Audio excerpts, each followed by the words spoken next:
ज्याच्याकडे ते आहे आणि ज्याच्याकडे नाहीये त्याच्यामधला फरक म्हणजे काय तर शिस्त आहे. शिस्त जर आपण सवय म्हणून घेतली, शिस्त हा माइंडसेट म्हणून घेतला आणि शिस्त हा वे ऑफ लाईफ म्हणून स्वीकारला तर ते माणसाला कुठल्या कुठे नेऊन ठेवते. का शिस्तप्रिय राहायचं? साधारण आर्थिक गुंतवणूक करायची म्हटलं तर तिथे एक प्रकारची शिस्त येते. म्हणजे आर्मीचे केवळ सैनिक आणि अधिकारीच नव्हे तर त्यांच्या सगळ्या फॅमिलीज सुद्धा या शिस्तीचा भाग होतात. म्हणजे त्यांच्यासाठी किती कठीण असेल ना, तो जो अधिकारी किंवा सैनिक आहे तर त्याला पण पाठिंबा द्यायचा आणि एक दिवस जेव्हा त्याचं मरण अनुभवायला मिळतं तर त्याचाही उत्सव करायचा. हा जो माइंडसेट आहे हा सुद्धा त्या शिस्तीचा भाग आहे. महत्वाचं म्हणजे संवेदनशीलता. पालकही जर आपण बघतो की खूप स्ट्रिक्ट असते तर ती पाल्य ती घडतात बरोबर, पण त्यांच्यामधलं जर नातं पाहिलं तर कुठेतरी तो दुरावा आलेला असतो. कारण त्या नात्यापेक्षा ती शिस्त महत्वाची ठरलेली असते. सचिन तेंडुलकरने त्याच्या वडिलांना वाहिलेली श्रद्धांजली आपल्याला आठवते की तिकडनं पटकन गेला आणि त्यांनी सेंचुरी केली. So this a way of expression. ज्यांचा माइंडसेटच शिस्तीचा झालेला असतो ते कुठलं टोक गाठू शकतात. बऱ्याच लोकांनी नवीन वर्षासाठी वेगवेगळे रेझोल्युशन्स केले असतील. त्यातले आपण एक आठवडाभर 2 आठवडे करतो आणि मग एखाद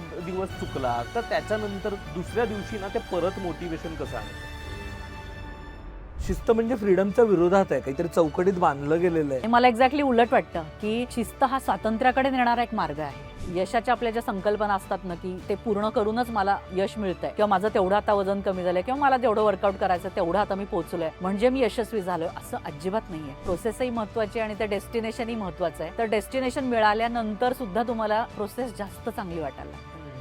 कुठेतरी तुम्ही त्या रस्त्याच्या प्रेमात पडतात आणि मग तुमचा जो माइंडसेट होतो तो कायमस्वरूपी होतो. त्याचं एक व्यक्तिमत्व होतं तुमचं आणि एक चरित्र घडतं.